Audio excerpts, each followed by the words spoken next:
The man I loved betrayed me in the worst possible way, with my best friend.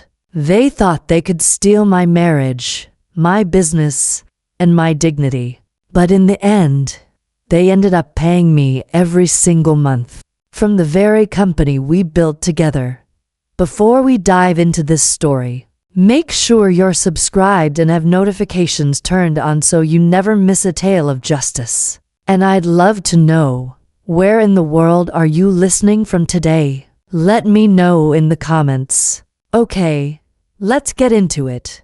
I never imagined I'd see their names pop up in my bank app every month. My ex-husband and my ex-best friend, transferring money straight into my account. Every time that notification pings, it's like a quiet reminder that karma is very much alive and well. It didn't start out this way. Of course, there was a time when I thought both of them were my pillars, the people I could trust most. My husband, Daniel, was my partner in life and business. My best friend, Chloe, was practically family. We'd built so much together. Love, a home, a company that was just starting to take off. And then, in a matter of days, it all came crashing down. I still remember the exact moment everything changed. It wasn't a dramatic confrontation or some soap opera scene. It was quiet. Too quiet. The kind of quiet that makes your stomach twist because you just know something is wrong. That morning, Daniel had left early, saying he needed to meet a client. I didn't think much of it. We often split duties since I managed most of the back-end operations, accounting, emails, project coordination, while he handled sales. But around noon, I needed to check something on our business tablet, and that's when I saw it. A text bubble pop up at the top of the screen. It was from Chloe. "Can't wait to see you again tonight." I froze. My first thought was denial. Maybe it was a joke, maybe a missend. But then another message followed, one that left no room for doubt. A photo of the two of them together in his office. The same office I had helped design, where we'd celebrated our first contract just a year before. For a full minute, I just stared at the screen. My hands went cold. My brain felt disconnected from my body. I couldn't even process anger yet, just disbelief. Daniel came home that night acting normal, even asking what I wanted for dinner. I remember standing there in the kitchen, watching him move around, smiling like everything was fine. Every word he said felt like static in my ears. I asked him directly, "Are you seeing Chloe?" He froze mid-step. His eyes flicked up, confused for a second, then defensive. "What? No, of course not. Why would you even ask that?" When I told him I'd seen the messages, he didn't even apologize. He went straight to deflection, accusing me of invading his privacy, saying I was paranoid, twisting things in my head. That was his favorite tactic, make me question myself until I gave up. But this time, I didn't give up. I told him I knew everything. The messages, the photos, even the hotel booking receipts that had synced to the shared account. He went pale, then angry, then strangely calm, as if he'd already decided that admitting nothing was safer than admitting guilt. The next day, Chloe called me. Her voice was bright, nervous. "Hey, I think we should talk." I hung up before she could finish. I wish I could say that was the last time they hurt me, but it wasn't. That discovery was just the first cut, the moment the foundation of my life cracked. What came next was a slow unraveling of everything I thought I'd built. My marriage, my friendships, my work, even my sense of who I was. But I also didn't realize that, in tearing my life apart, they'd left behind the very tools I'd later use to rebuild it. Because Daniel and I didn't just share a marriage, we shared a business. And while he might have been the face of it, I was the one who had built the bones. Every document, every client record, every tax filing.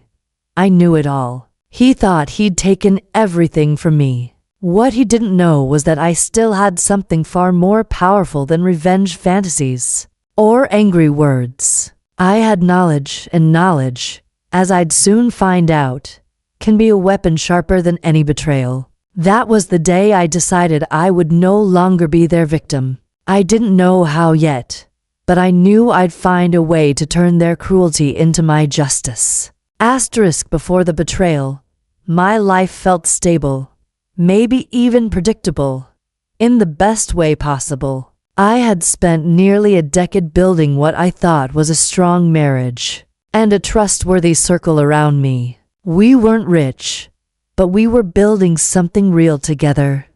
Daniel and I met in our late 20s, when we were both still trying to figure out what success meant. He was charming, the kind of man who could walk into a room and instantly win people over. He had a gift for persuasion, for making others feel like they were part of something exciting. That charisma drew me in. I was quieter, more methodical. Where he dreamed big, I executed. It felt like a partnership that balanced itself naturally. At least, that's what I told myself for years. When we got married, we decided to start a small consulting business together. Daniel had experience in sales and client relations, while I handled everything behind the scenes: contracts, invoicing, taxes, scheduling, and marketing. I spent long nights learning accounting software, reading up on small business laws, even building our first website from scratch. Every step of the way, I believed we were a team. Chloe, my best friend since college, was always around during those early years. She was bright, confident, and a little reckless in ways that made life feel more exciting. We were opposites, but she had been there through so many milestones. My wedding, our first big client deal, even late-night wine sessions when Daniel and I argued about money. She was the kind of friend who'd show up with takeout when I was stressed, or send me memes to make me laugh. Looking back, I can see the warning signs, small, almost invisible shifts that I brushed off because I trusted them both completely. The first hint came when Chloe started spending more time at our office. At first, it seemed harmless. She said she wanted to help Daniel with a new marketing campaign, and since she worked freelance, she had the flexibility. I was grateful, even relieved, thinking an extra set of hands would lighten my workload. But slowly, her help began to feel invasive. She'd stay late after I left, claiming Daniel needed her input on creative strategy. She'd start referring to business decisions as if she were part of the team. When clients came in, she'd sit in on meetings, laughing at Daniel's jokes and chiming in with her own suggestions. Once, I overheard her tell a client, "We've been working so hard on this campaign," as if she'd been there from the beginning. Daniel brushed it off when I brought it up. "She's just enthusiastic," he said, smiling that easy smile of his, the one that always made me feel guilty for questioning him. "You're overthinking it." That phrase, "you're overthinking it," became a regular refrain in our marriage. I was the planner, the one who anticipated problems before they happened. He said it was one of the things he loved about me, until it wasn't.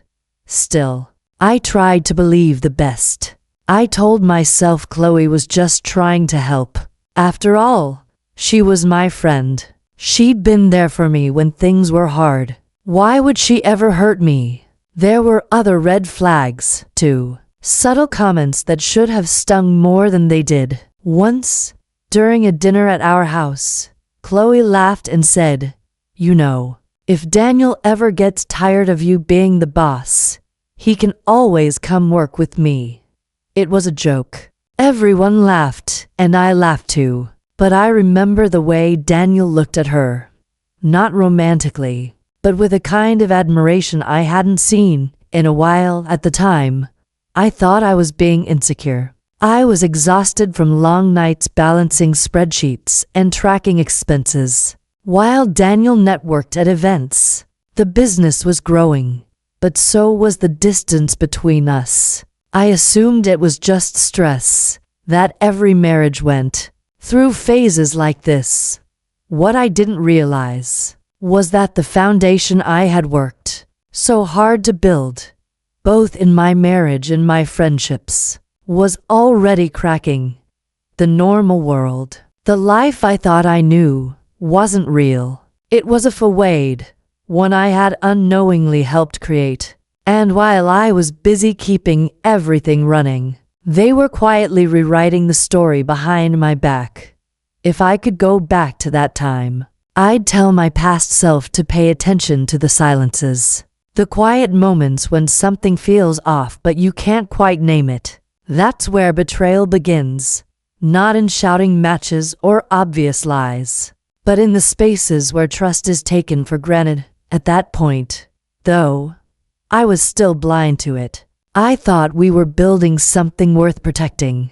I thought loyalty was a given. It wouldn't be long before that illusion shattered completely.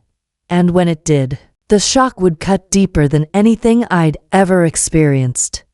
It's strange how betrayal rarely announces itself. It doesn't crash through the door. It seeps in quietly, like water finding cracks you didn't even know were there. For me, it began with a small, accidental discovery on a random Tuesday afternoon. Daniel had gone out early that day to meet a client. I was working from home, catching up on invoices, when I remembered I needed to check a marketing file stored on our shared business tablet. We used that tablet for everything: client contracts, design drafts, even quick messages between Daniel and me when one of us was out. When I opened it, a message notification appeared before the screen even fully lit up. A heart emoji, then another message: "I can't wait to see you again tonight." It was from Chloe. For a few seconds, I just stared at it, my brain refusing to connect this. I told myself it had to be a mistake, that maybe she was texting someone else, and it had somehow since wrong. But then the chat opened on its own, and I saw everything. There were weeks' worth of messages, inside jokes, flirtations, plans to meet up while I thought Daniel was working late, photos that left nothing to the imagination, even a few cruel comments about me, little jabs that stung worse than the affair itself. "She has no idea," Chloe had written once. "It's kind of funny, really." It felt like the air was being sucked out of the room.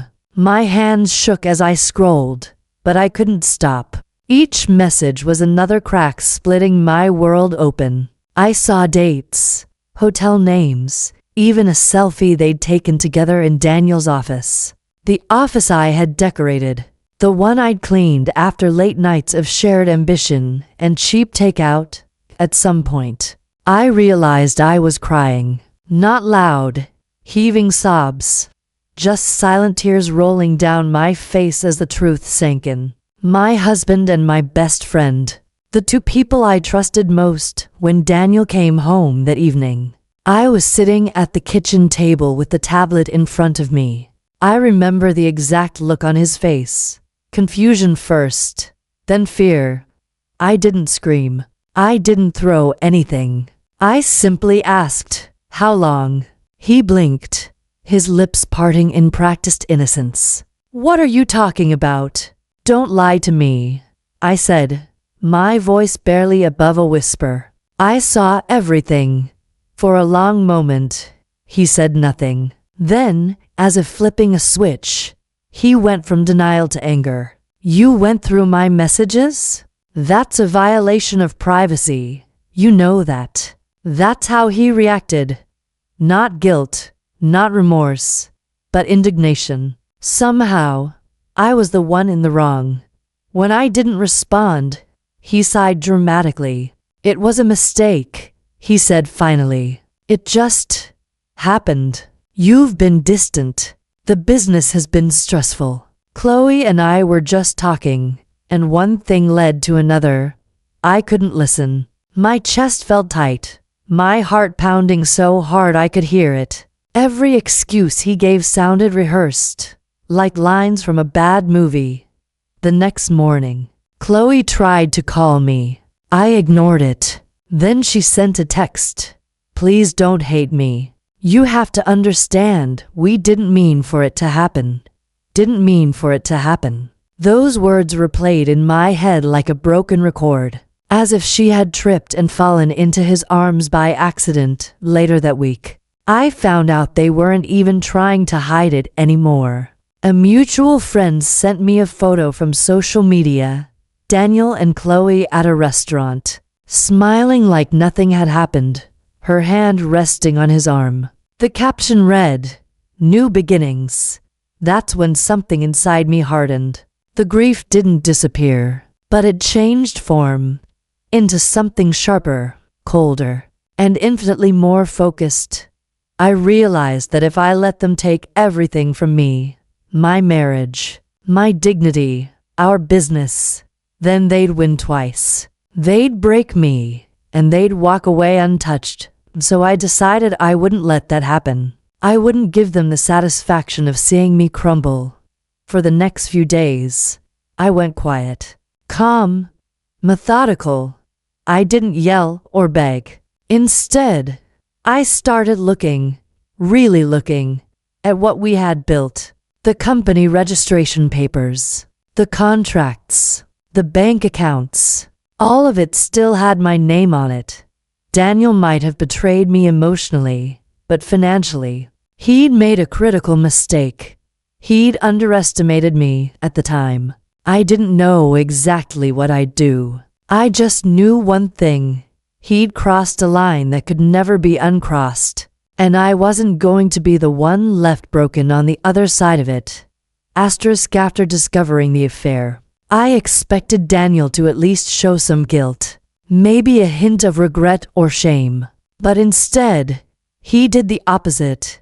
He doubled down. It was as if being exposed freed him from the pretense of decency altogether.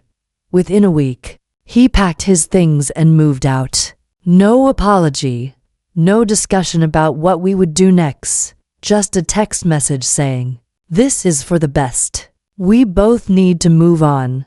For a while, I didn't respond. I focused on keeping myself busy, answering client emails, maintaining the business systems I had built from the ground up. The company had been our shared dream, the one thing that had made all the sacrifices worth it. I wasn't about to let him destroy that too. But Daniel had other plans that started subtly at first. I noticed that I couldn't log into our shared company email. Then, one by one, the passwords to our project management tools and financial accounts stopped working. I reached out to Daniel to ask if there was a problem, and he replied with the kind of detached smugness that made my skin crawl. "Oh, I've restructured things," he said. "It's cleaner if I handle the business side from now on. You've got too much going on emotionally to be involved." Emotionally. As if my heartbreak disqualified me from the company I'd practically built with my own hands. Then, the real blow came. He had officially changed the company's social media pages and website to remove my name completely. The About Us page, which used to say founded by Daniel and my name, now read, founded and led by Daniel and his partner, Chloe. That word, partner, hit me like a punch to the chest. Chloe wasn't just my best friend anymore. She was now my replacement in every possible way. The betrayal was public now. Our mutual friends saw it. Clients saw it. People I had worked with for years began reaching out, awkwardly asking if I was still part of the team. I didn't know how to answer without humiliating myself. The anger came in waves. Some days, I felt consumed by it, like a slow burn that lived under my skin. Other days, I just felt numb. I'd stare at my computer screen for hours, trying to figure out what had gone wrong, how I could have been so blind. Meanwhile, Daniel and Chloe flaunted their relationship online, smiling pictures at client events, hashtags about new beginnings and power couples. It was as if they were rewriting history in real time, and I was just a footnote in their story. But the worst part wasn't the public betrayal. It was what happened behind the scenes. Clients I had personally secured started disappearing. Daniel told them I was no longer with the company, that I was taking time off to deal with personal issues. He even began sending invoices under his own name, cutting me out entirely from profits. At first, I tried to reason with him. I sent polite, measured emails asking for a conversation about dissolving or dividing the company fairly. He ignored every single one. When I finally called, he answered with that same cold tone. Look, you were great with admin stuff, but you and I both know the clients came because of me. I'm the face of the business. You can't expect me to just give you half after everything. I wanted to scream, but I didn't. I'd learned that yelling at Daniel never worked. It only gave him more reason to call me emotional. So instead, I let him talk. I listened to every arrogant word, every excuse he used to justify his betrayal. And then, quietly, I started taking notes. If there's one thing Daniel had always underestimated about me, it was my memory. I remembered every document I had filed, every contract I had signed, every system login that was still tied to my name. He thought he had locked me out, but he didn't know that the legal ownership of the company, the official registration, still listed me as a 50% co-Dauch owner. At that point, I hadn't yet decided what to do with that information. I just knew that if he wanted to erase me, he was going to find out that some things couldn't be deleted so easily.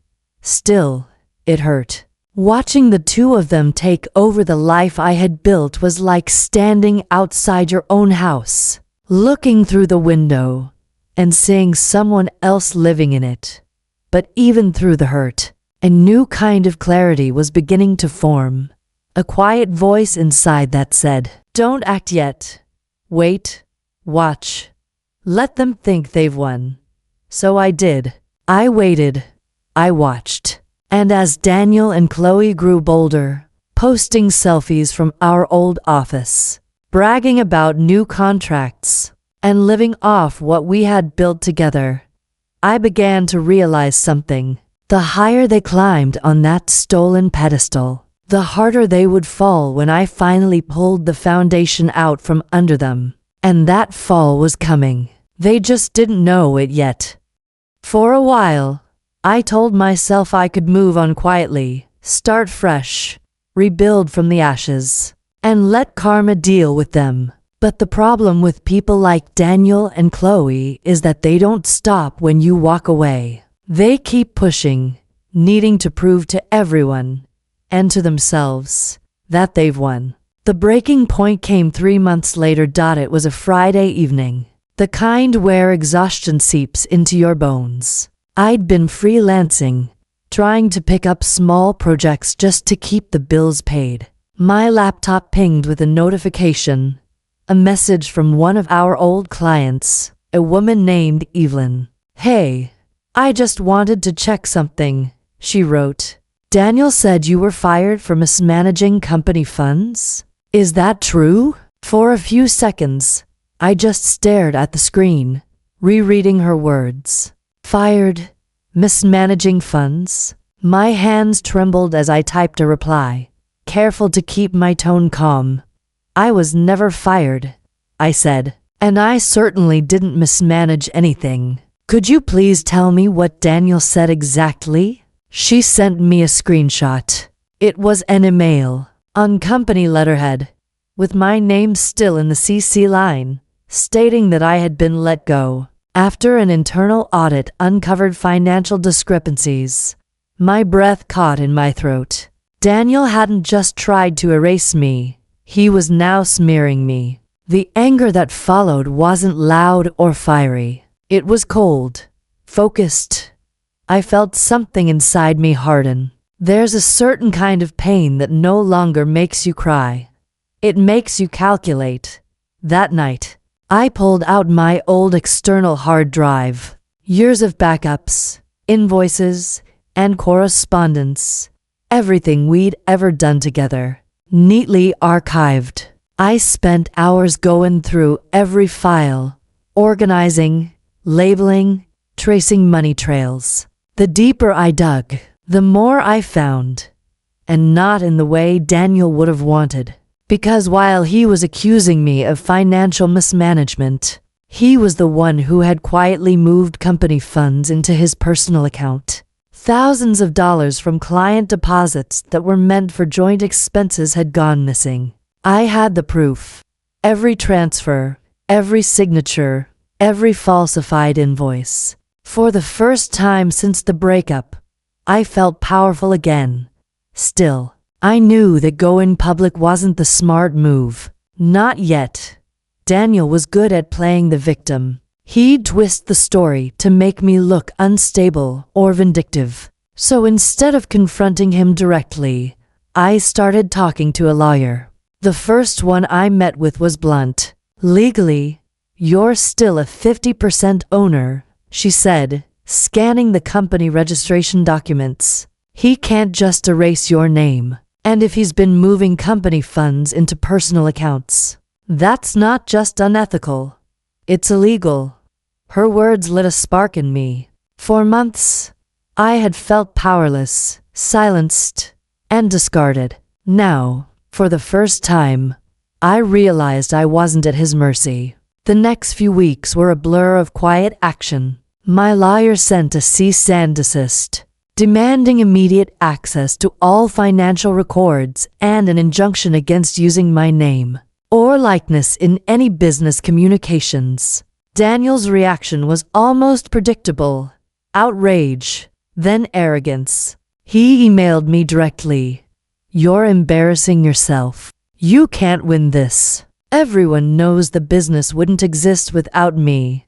I remember smiling when I read that. It was the same line he'd used in our relationship, the same gaslighting he'd always relied on. But this time, I wasn't playing defense. By now, I had gathered enough evidence to expose him completely.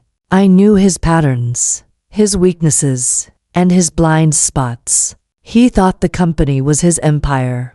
But in truth, the foundation, the paperwork, the registrations, the client contracts, all tied back to me. And then came the moment that truly sealed his fate. One of our biggest clients, a corporate marketing firm, reached out to me privately. They had received two different invoices for the same project, one from Daniel's new company, and one automatically generated through the original account which I still partially controlled. Confused, they wanted to know which one was legitimate. I verified both. The dates, the amounts, even the branding. Daniel had cloned my templates and changed only the payment details. That was it. The smoking gun.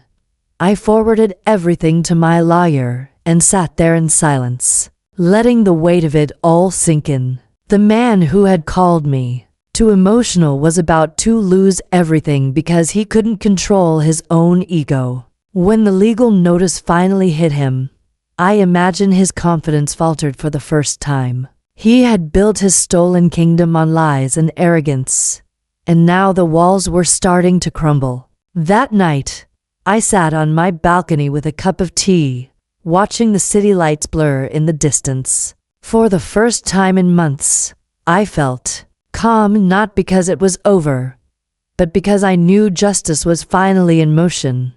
And deep down, I understood something profound. People like Daniel always reveal themselves. All you have to do is let them dig their own grave. Once I had the evidence, everything shifted. The fear that had shadowed me for months melted away, replaced by a quiet determination. This wasn't about revenge anymore. Not just emotionally, anyway. This was about justice, about reclaiming the life and work I had built with my own hands. My lawyer and I worked methodically. The first step was filing an official demand for an audit of the business. Because I was still legally listed as a co-owner, Daniel couldn't ignore it. The moment that notice was sent, the countdown began. For the next 2 weeks, I heard nothing. Radio silence. Then, one Monday morning, an email popped into my inbox, a formal response from Daniel's attorney. The tone was dripping with condescension, insisting that my client denies all allegations of misconduct, and that Ms. Evans has no grounds to claim continued ownership. It almost made me laugh. Denial was his default reaction to everything, but he clearly didn't realize how deep my documentation went. 2 days later, the audit began. Every invoice, payment, and expense record had to be disclosed. My lawyer and I sat in the small conference room of her office, reviewing document after document, and then we saw it. Multiple transfers, all signed by Daniel, moving company funds into the personal account he shared with Chloe. That was the moment I knew we had him. We didn't go public right away. Instead, my lawyer advised a calculated strike, a civil claim for financial misconduct, fraud, and breach of partnership agreement. The claim demanded full restitution of misused funds and, given his infidelity and cohabitation with Chloe, a reallocation of marital assets in my favor. The irony wasn't lost on me. Daniel and Chloe had built their fantasy business empire on my back, and now they were about to pay for it. But I wasn't content to just win quietly. Daniel had worked hard to tarnish my name. I wanted to clear it fully. So I reached out to Evelyn, the client who'd sent me that damning email, and shared the truth. She was furious. She told me Daniel had approached her, trying to poach her company under the new business name he and Chloe were running. Within days, word began to spread among our professional circle. Daniel's charm had always been his greatest weapon, but once people started comparing notes, they realized how manipulative he really was. Clients began pulling contracts. Suppliers stopped working with him. The image he'd carefully crafted started to crack. Then came the day of the court hearing. I remember sitting in that courtroom, calm, collected, and armed with proof. Daniel looked smug at first, leaning toward Chloe and whispering something with that same smirk I used to know so well. But as my lawyer began laying out the evidence, the unauthorized transfers, the forged invoices, the missing client funds, I watched his confidence drain from his face. He tried interrupting at one point, insisting that I had approved the transactions. My lawyer didn't even flinch. "Then please show the approval signatures," she said smoothly, "because these signatures are all his." The silence that followed was almost cinematic. You could feel the weight of it in the room. His downfall, beginning in real time. When the judge finally spoke, her tone was sharp but even, given the evidence presented. "This court finds that Mr. Evans engaged in deliberate financial misconduct. Ms. Evans is entitled to her full share of the company's assets, as well as restitution for the funds misappropriated." Daniel's jaw literally dropped. I don't think he had ever envisioned a world where I could stand against him, let alone win. But it didn't end there. Because of his actions, the judge also ruled that any future profits from the company, now jointly owned by him and Chloe, would be partially garnished until my full settlement was paid. In simpler terms, they would both be paying me every single month. I'll never forget the look on Chloe's face when she realized what that meant. For all her scheming, all her smug little smirks behind my back, She was now financially responsible for me. It was poetic. After the hearing, Daniel tried one last time to corner me outside the courthouse. He looked desperate, his voice tight and angry. "You didn't have to destroy everything," he said. "You could have just walked away." I met his gaze, steady and calm. "You destroyed it yourself," I said. "All I did was stop pretending not to see it." Then I turned and walked away, and I didn't look back. That night, I sat at my kitchen table, surrounded by silence. For the first time in a long time, it didn't feel lonely. It felt like peace. Everything Daniel and Chloe had built on lies was now crumbling under the weight of their own choices. And as far as I was concerned, that was justice served. Beautifully, thoroughly, and karmically. Justice isn't always loud. Sometimes it's slow, methodical, and almost eerily quiet. That's how it felt watching Daniel and Chloe's downfall unfold. In the weeks following the court ruling, I didn't reach out to either of them. I didn't need to. The legal paperwork was already in motion. Every month, like clockwork, a portion of their company's earnings was redirected to me. Alimony, restitution, and partnership compensation all rolled into one. The irony wasn't lost on anyone who knew us. The same man who had once bragged about freeing himself from me was now legally required to pay me. And the woman who thought she'd won by taking my place was suddenly footing half the bill. At first, they tried to pretend everything was fine. Their social media pages were full of the same performative smiles, power couple photos, vacation shots, business milestones. But behind the facade, the cracks were spreading. Clients had lost trust in Daniel after the court verdict. Several major contracts had been canceled, and his professional reputation was in ruins. People whispered about the trial, about the financial misconduct, about the betrayal that had gone public. And while they tried to keep their business afloat, I was quietly rebuilding my own life, consulting for some of our old clients who reached out to me directly, eager to work with someone they could actually trust. Then came the moment I didn't plan but couldn't have scripted better if I tried.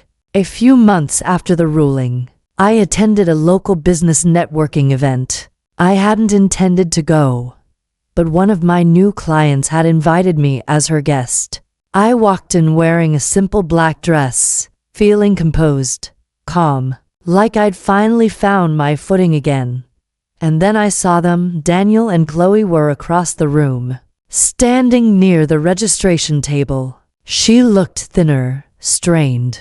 He looked older, not in years, but in spirit. The confident energy he used to exude had been replaced with something brittle, defensive. When our eyes met, there was this flicker, shock, then discomfort, then something I hadn't seen from him before. Shame. He started walking toward me. I could see Chloe tense up, her hand tightening around her wine glass. "Can we talk?" he said, his voice low. I considered it for a moment, then nodded. "Sure." We stepped a few feet away from the crowd, just far enough for some privacy but still in plain sight. I wasn't about to give him the satisfaction of dramatics. He sighed heavily, rubbing the back of his neck, a nervous tic I'd seen 100 times before. "Look," he started, "I know you think I'm the villain here, but things just got out of control. I never meant for any of it to go that far." I let him talk. Years ago, I would have tried to reason with him, to make sense of his excuses.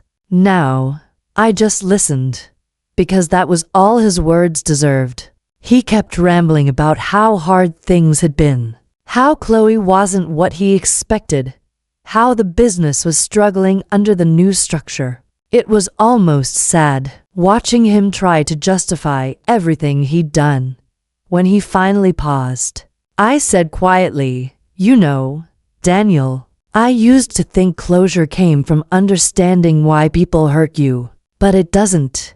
It comes from realizing their choices were never about you. They were about who they are. He opened his mouth as if to reply, but I didn't give him the chance.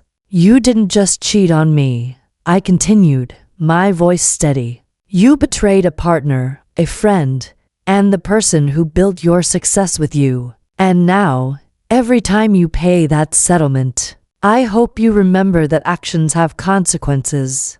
Not because I said so, but because you made it so. Then I smiled politely, turned, and walked away. I didn't look back this time either. Later that evening, as I was leaving, I passed by the registration area again. Chloe was standing alone, scrolling through her phone, her expression tight and tired. For a moment, I almost felt sorry for her. Almost.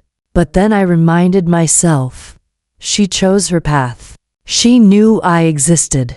She knew what she was doing, and now, like Daniel, she was living with the fallout of her own decisions. By the time I got home that night, I felt lighter, not triumphant, not vengeful, just free. For so long, I'd carried the weight of their betrayal like an anchor, but seeing them now, struggling under the weight of their own choices, I realized something simple and beautiful.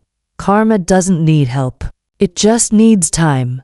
Their empire had been built on deceit, and now, piece by piece, it was collapsing. And all I had to do was step out of the way and let gravity do its work. A few months after that encounter, the final piece of the story fell perfectly into place.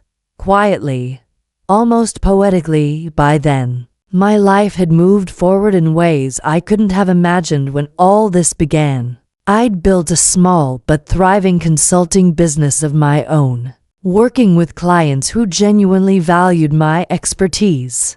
I'd reclaimed my name, my reputation, and most importantly, my peace. But fate, it seems, wasn't done teaching lessons. Not to me, but to Daniel and Chloe. It started with an email from my lawyer. You might want to see this, she wrote. Attached was a notice of business dissolution. Daniel and Chloe's company was shutting down. Apparently, their debts had grown faster than their profits, and they couldn't keep up with the monthly restitution payments to me. The irony hit me like a soft wave of satisfaction. The very thing they'd stolen from me had become their undoing. According to the financial summary, most of their clients had left after the fraud case became public record, and the few who'd stayed were now demanding refunds or legal accountability. In short, they were drowning. A part of me wanted to reach out, to say something sharp and final, but I didn't. I didn't need to.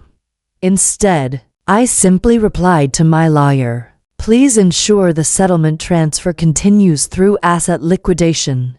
It was surreal, knowing that even as their business crumbled, I would still receive payment from the liquidation of what used to be our company, now a monument to their greed. A few weeks later, word got around that Daniel had taken a job at a mid-level management firm, a far cry from the CEO status he used to flaunt. Chloe, I heard, had left the business world altogether after a few embarrassing public disputes with clients. They were, by all accounts, barely speaking to each other. That's how poetic justice works. It doesn't arrive with thunder and flames. It creeps in slowly, through irony and consequence, until everything wrong sets itself right. The final moment of victory came one crisp autumn afternoon. I received the last settlement payment notice, a lump sum that cleared the remaining balance in full. The message was short, clinical, and almost anticlimactic. Payment complete.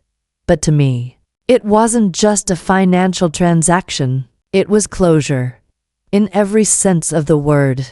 I remember standing by the window, watching the sunlight filter through the trees, and feeling this deep, quiet joy. Not gloating, not vengeful, just fulfilled. Because I hadn't just survived what they did to me. I had transformed it into something that restored my dignity, my strength, and my sense of self. Later that evening, I went through an old folder, the one with the company logo Daniel and I had once designed together. I stared at it for a moment, then deleted it from my drive.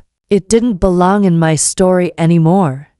That night, I met a few friends for dinner. They toasted to my freedom payment, as one of them jokingly called it. We laughed, really laughed, and for the first time, it felt genuine, because justice, when it's true, doesn't leave you bitter. It leaves you whole. As I walked home afterward, the cool breeze brushed against my face, and I thought about everything that had happened. The betrayal, the lies, the heartbreak, and then I thought about everything that had come after. The resilience, the rebuilding, the quiet triumph. Daniel and Chloe thought they'd taken everything from me, but in the end, all they really did was hand me the power to start over, financed, quite literally, by their own mistakes. And honestly, I couldn't have written a better ending if I tried. It's been a few years since everything happened, and sometimes I still catch myself marveling at how much my life has changed. Not because of what Daniel and Chloe did, but because of what I chose to do afterward. Back then, I thought the affair and betrayal had ruined me. It felt like my life had been split into before and after, before the heartbreak, before the court battles, before the lies unraveled. But now, standing on the other side of it all, I realized something powerful. It didn't ruin me. It refined me. Once the last settlement cleared, I used part of the money, the very funds that came from their so-called business, to open my own creative consultancy, a business that runs with integrity, fair pay, and transparency. I built it from the ground up, this time entirely on my terms. No shared accounts, no blurred lines, no compromises of self. They grew faster than I expected. Maybe because I poured every ounce of experience, every lesson learned from those dark years, into it. I learned to trust my instincts, to set boundaries, to recognize red flags before they turned into flames. And I learned that peace isn't something you stumble upon by accident. It's something you build, brick by brick, with patience and purpose. As for Daniel and Chloe, life carried on for them, too, just not the way they imagined. Word eventually got around that they'd separated. There were whispers about financial strain, constant arguments, and an eventual breakup that mirrored their beginning, messy, public, and full of blame. A few mutual acquaintances mentioned that Daniel tried reaching out once, apparently wanting closure or perhaps forgiveness. But I never responded. I didn't need to. Forgiveness isn't about reopening doors. It's about closing them quietly and walking away. The last time I heard his name, it didn't sting anymore. It barely registered. That, I realized, was the true mark of healing, when your past no longer has the power to pull you backward. My home now is smaller, but it's mine. Every object in it has a story that belongs solely to me. The mornings are peaceful. I make my coffee, sit by the window, and watch the sunrise without that heavy ache in my chest. Some days, I even smile at the thought of how it all unfolded. Not out of cruelty, but out of clarity, because karma really does keep perfect records. Daniel once said I wouldn't survive without him, that I'd fall apart the second he was gone. But the truth is, losing him was the best thing that ever happened to me. It stripped away everything false and left me standing in the truth of who I am, capable, resilient, and whole. The business, the betrayal, the court case, they all became chapters in a much larger story. A story not about revenge, but about reclamation. These days, when people come to me for advice, colleagues, friends, even clients, I tell them this. When someone betrays you, don't rush to destroy them. Just stand still. Let time do what it always does. Because people who take what isn't theirs eventually end up paying for it, one way or another. And I mean it, now. When I walk into my office and see my name on the door, just mine, no one else's, I feel a deep, quiet pride. Everything I have now, I earned honestly. Everything they lost, they built on lies. That's the moral of this story. Not that revenge feels good, but that integrity always wins. Maybe not immediately, but inevitably. I still get that monthly reminder from the court records, a dry, administrative note about case closed. Every time I see it, I smile. Not because of what I gained, but because of what I reclaimed. Myself. So yes, my husband cheated with my best friend. They tried to take everything from me. But in the end, they're the ones paying me. In money, in karma, and in lessons they'll never forget. And me? I'm finally free. Asterisk, don't forget to subscribe and feel free to share your story in the comments. Your voice matters.